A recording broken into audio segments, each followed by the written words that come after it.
Republic Act 8749, otherwise known as the Philippine Clean Air Act of 1999.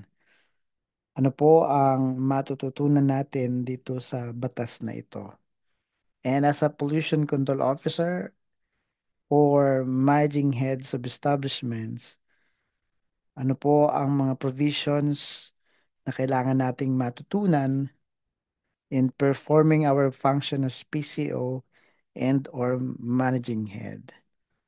First of all, the Republic Act 8749 is approved on June 23, 1999, and this law is landmark, providing for a comprehensive air pollution control policy.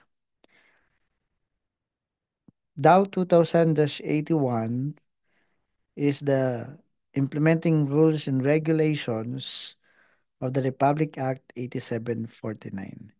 And based on this rule and regulation, Section 1, it is the policy of the state to protect and advance the right of people to a balanced and healthful ecology in accord with the rhythm and harmony of nature. It also the policy of the state to attain and maintain a balance between development and environmental protection, and to maintain a quality of air that protects human health and welfare. In Rule 5 of Section 1 of this law, recognizing the right of every Filipino, the right to breathe clean air, the right of access to public records, the right to bring action in court or quasi-judicial bodies, to enjoin all activities in violation of environmental laws and regulations, to compel the rehabilitation and clean up of affected area, and to seek the imposition of penal sanction against violators of environmental laws. And finally, the right to bring action in court for compensation of personal damages resulting from the adverse environmental and public health impact of a project or activity.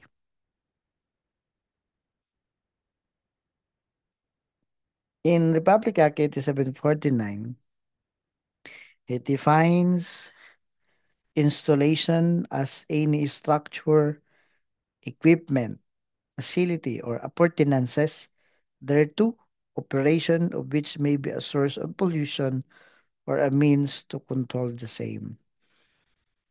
In this table, you can see samples of air pollution source installation like generator set, boiler, furnace, and other fuel burning equipment, waste to energy installations, fuel storage tank, and other significant air pollution source installation.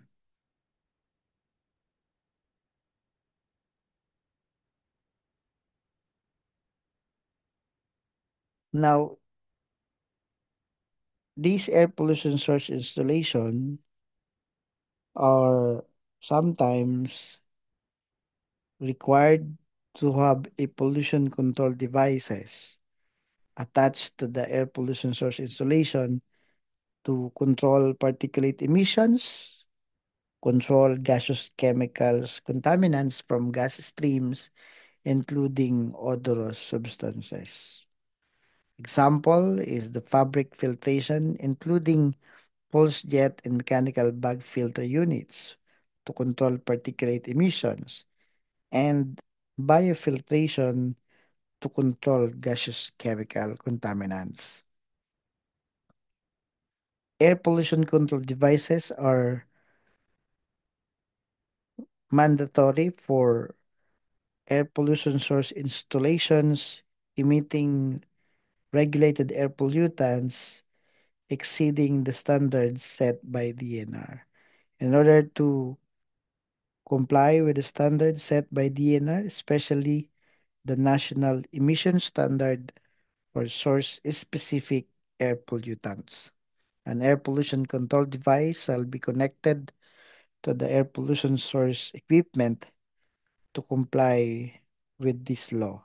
Republic Act 8749. Based on Part 6, Rule 19 of these rules and regulations referring to the requirement for permit to operate of air pollution source installation. In Section 5, an application for a permit to operate shall be filed for each source emitting regulated air pollutants. We can secure the permit to operate via online permitting and monitoring system as exemplified in Memorandum Circular 2020-17 with the guidelines on the issuance of permit to operate for air pollution source installation or equipment through online permitting and monitoring system. Also, in Annex C of Memorandum Circular 2020-17, it provides a list of air pollution source installation that are exempted for permit to operate. You can check the list of APSI, fuel burning or non-fuel burning APSI that are exempted for permit to operate. The application of permit to operate of air pollution source installation shall be done online through the online permitting and monitoring system. Can go to opms.emb.gov.ph. We shall create an account in order to apply for permit to operate. A permit to operate shall be issued by the concerned regional office of EMB after satisfying all the requirements for the permit to operate application. And the validity of the permit to operate shall based on the type of stationary source of air pollution, the capacity of the air pollution source installation. Validity includes 5 years for new regular, subject for renewal. New temporary is 90 days. Temporary to regular permit to operate is 4 years and 9 months. And for regular permit to operate is 5 years validity. What are the requirements for permit to operate application? It depends on the type of air pollution source installation, particularly the capacity. For air pollution source installation that are classified as exempted for source emission testing, the requirements will also based on type of application, whether new or renewal application.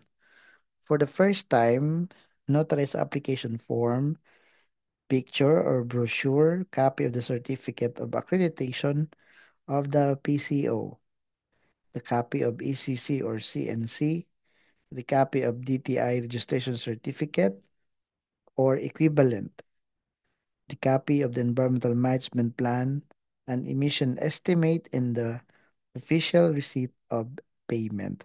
For renewal of application of permit to operate, the notarized application form, the copy of the recent permit to operate, copy of the certificate of accreditation of the PCO, copy of ECC or CNC, the copy of the proof of compliance to permit conditions, copy of the self-monitoring report, and other pertinent documentary requirements.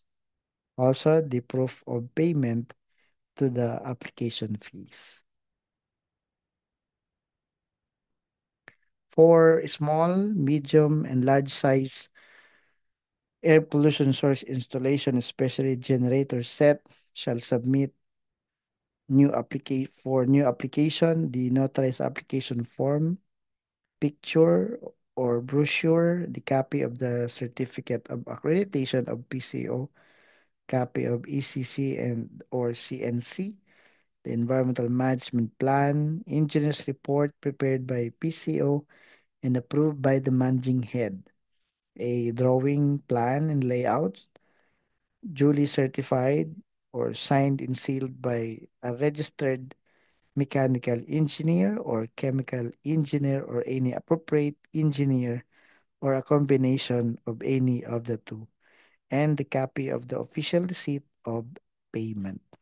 For renewal application, a copy of the notarized application form, copy of the recent permit to operate, a copy of the PCO certificate of accreditation, environmental compliance certificate or certificate of non-coverage, self-monitoring report, proof of compliance to permit conditions, the proof of compliance to emission standards, copy of EMB received test plan or test report with accreditation certificate, and the EMB received copy of RATA and CGA, especially for generators set with capacity 1,250 kilowatts and above, or boiler with capacity of 251 horsepower and above. And finally, an official receipt of payment.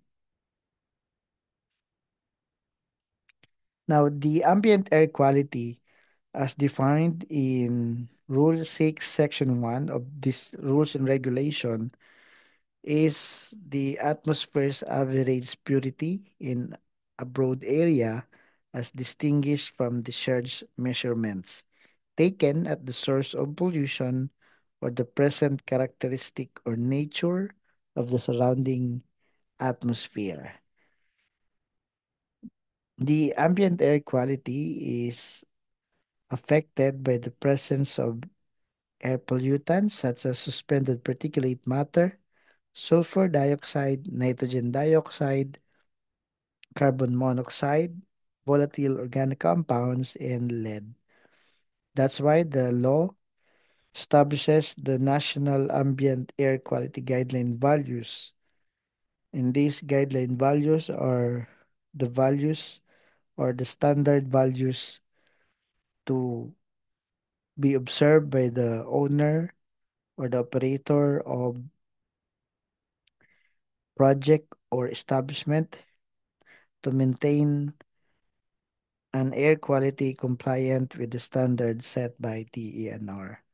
They can coordinate with EMB accredited third-party service provider for the sampling and analysis of the ambient air within the premises.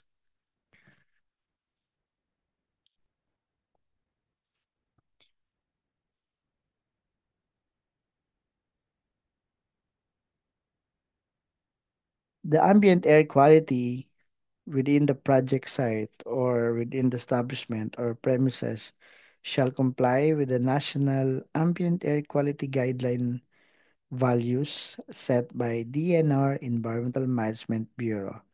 Standard values for suspended particulate matter, sulfur dioxide, nitrogen dioxide, carbon monoxide, volatile organic compounds, and lead. Emissions, by definition, means any measurable air contaminant, pollutant, or gas stream or unwanted sound from a well or from a known source which is passed into the atmosphere. The Republic Act 8749 promulgates the national emission standards for source-specific air pollutants, particularly in Part 7, Rule 25 of the Rules and Regulations of the Clean Air Act.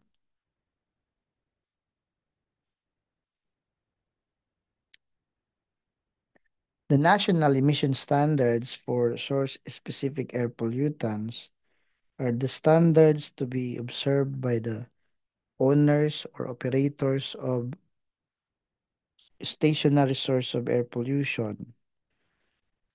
In Section 1 of the Rules and Regulations, it says for any trade, industry, process, fuel burning equipment, or industrial plant emitting air pollutants, the concentration at the point of emission shall not exceed the limits. So the owner or operator of the project shall coordinate with EMB accredited source emission testing firm to conduct emission test, and it shall comply with the standards set by DNR. National Emission Standards for Source Specific Air Pollutants, or NESAP, provides the type of pollutant and the corresponding limit.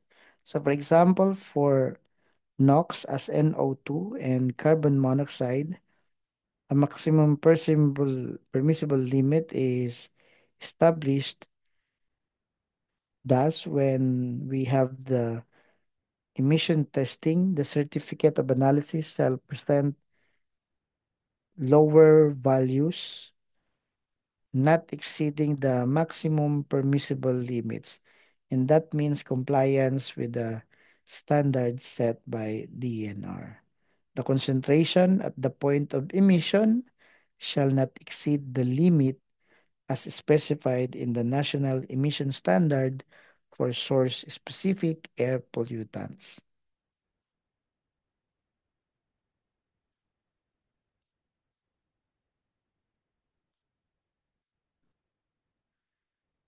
For ambient air sampling, we shall check the permit to operate and ECC to check if we are required to conduct ambient air sampling. For stock emission testing, we shall check our permit to operate, ECC, to check if we are required to conduct stock emission testing through the EMB accredited source emission testing firm. The source emission testing firm shall issue a certificate of analysis providing emission test result, comparing it to the standard set by DNR. The result of analysis shall present compliance to the standard set by DNR, especially the National Emission Standard for source-specific air pollutants. As shown in the screen and in the table, the average concentration of nitrogen oxide passing the standard limit, the carbon monoxide average concentration passing the standard limit. Therefore, the owner and proponent of the project operating stationary source of emission complies with the standard set by DNR and eventually comply with Republic Act 8749. We can hire the services of a third-party source emission testing firm for our requirement for emission testing of our stationary source of air pollution. In Memorandum Circular 2022-003, it says standby generator sets are not required to conduct source emission testing for permitting and compliance monitoring purposes. Standby generator set defined as equipment operating not more than 200 hours annually, provided it operates not more than 3 hours per day nor 3 days per week.